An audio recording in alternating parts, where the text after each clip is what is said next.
ಸುದಿನ ಅಂತ ನಾವು ಅದನ್ನ ಭಾವಿಸ್ತಾ ಇದ್ದೀವಿ. ಯಾವುದೇ ಒಂದು ಹೊಸ ಕಾನೂನು, ಕಾಯ್ದೆಗಳು, ಯೋಜನೆಗಳು, ಮಾರ್ಗಸೂಚಿಗಳು ನೊಂದ ಸಮುದಾಯಕ್ಕೆ ಸಿಗಬೇಕು ಅಂದರೆ ಅದು ಹಲವಾರು ದಶಕಗಳ ಒಂದು ಹೋರಾಟ ಆಗಿದೆ.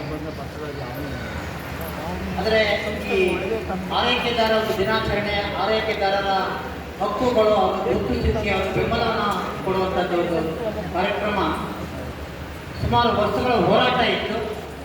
ಆ ಹೋರಾಟದ ಫಲವಾಗಿ 2016 ಕಾಯ್ದೆನಲ್ಲಿ, ವಿಕಲಚೇತನರ ಹಕ್ಕುಗಳ ಅಧಿನಿಯಮದ ಕಾಯ್ದೆನಲ್ಲಿ ಆರೈಕೆದಾರರ ಜೀವನ, ಬದುಕು ಮತ್ತು ಹಕ್ಕುಗಳ ಬಗ್ಗೆ ಉಲ್ಲೇಖ ಆದ ಅಲ್ಲಿ ಆ ವಿಷಯ ಬಂದಾಗ ಇಡೀ ದೇಶದಲ್ಲಿ ಇದಕ್ಕೆ ಒಂದು ಮಾನ್ಯತೆಯನ್ನು ಸಿಗುತ್ತೆ. ಅದರ ಆರೈಕೆದಾರ ಯಾರು ಅಂತ ನಾವು ಆಲೋಚನೆ ಮಾಡೋದಾದರೆ, ಇದಕ್ಕೆ ನಾವು ಪೋಷಕರು ಕಟ್ತಾ ಇದ್ದೀವಿ, ನೋಡ್ಕೊಳ್ಳೋದು ಕಟ್ತಾ ಇದ್ದೀವಿ. ಅದರ ಆರೈಕೆದಾರರು ಯಾರು? ತೀವ್ರ ಪ್ರಮಾಣದ ವಿಕಲಚೇತನ ಅಥವಾ ಸಮಸ್ಯೆ ಇರ್ತಕ್ಕಂಥ ಹಿರಿಯ ನಾಗರಿಕ, ಯಾರು ತಮ್ಮ ಸ್ವಂತ ಕೆಲಸವನ್ನು ಮಾಡ್ಕೊಳ್ಳಿಕ್ಕಾಗಲ್ಲ ಅಂಥ ವ್ಯಕ್ತಿಗಳನ್ನು ನೋಡ್ಕೊಳ್ಳೋರು, ಪೋಷಣೆ ಮಾಡೋರು ಅವ್ರನ್ನ ಆರೈಕೆದಾರರು ಅಂತೇಳಿ ಒಂದು ಪದ. ಈ ಪದ ಇದೆಯಲ್ಲ, ಆರೈಕೆದಾರ ಪದ ಇದು ತುಂಬ ಚೆನ್ನಾಗಿದೆ, ಒಂದು ಗೌರವ ಇದೆ. ಈಗ ಅವ್ರನ್ನ ಆರೈಕೆದಾರರ ಹಕ್ಕುಗಳ ಬಗ್ಗೆ ಗಮನ ಕೊಡಲಿಕ್ಕೆ 2016ರಿಂದ ಪ್ರಾರಂಭ ಆಯಿತು.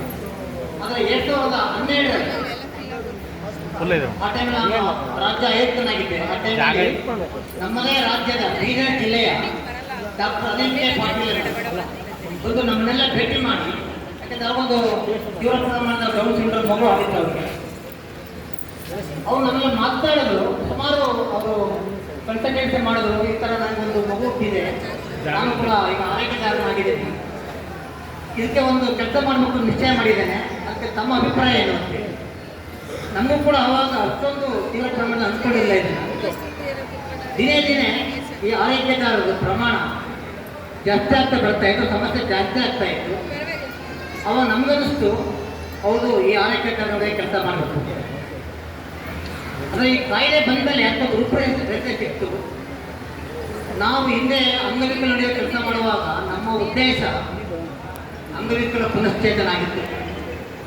ಆಗ ನಾವು ಅವ್ರ ಪೋಷಕರು, ಆರೈಕೆದಾರ ಪದ ಇಲ್ಲ, ಪೋಷಕರು ನಾವು ಕರೀತಾ ಇರಲಿಲ್ಲ. ಕಾರಣ ಇಷ್ಟೇನೆ, ಅಂಗವಿಕಲರ ಅಗತ್ಯ ಬೇರೆ, ಅವರ ಪೋಷಕರ ಅಗತ್ಯ ಬೇರೆ, ಇದು ಡೈಲ್ಯೂಟ್ ಆಗುತ್ತೆ ವಿಷಯ ಅಂತೇಳಿ ಉದ್ದೇಶಪೂರ್ವಕವಾಗಿ ಗೊತ್ತಿಲ್ಲದ ಗೊತ್ತು ನಾವು ಅವ್ರನ್ನ ದೂರ ಇಡ್ತಾ ಇದ್ವಿ. ಕಾಯ್ದೆ ಬಂದ ನಂತರ 2019ರಲ್ಲಿ ಚಾಮರಾಜನಗರ ಜಿಲ್ಲೆಯಲ್ಲಿ ನಾವು ಒಂದು ಫಾರ್ಮೆಟ್ನ ಡೆವಲಪ್ ಮಾಡಿ ಆರೈಕೆದಾರರ ಬಗ್ಗೆ ಸಮೀಕ್ಷೆ ಮಾಡಲಿಕ್ಕೆ ಹೊರಟಾಗ ನಾವು ಸುಮಾರು ಪ್ರಶ್ನೆಗಳನ್ನ ಕೇಳ್ತಾ ಹೋದ್ವಿ ಅವ್ರಿಗೆ.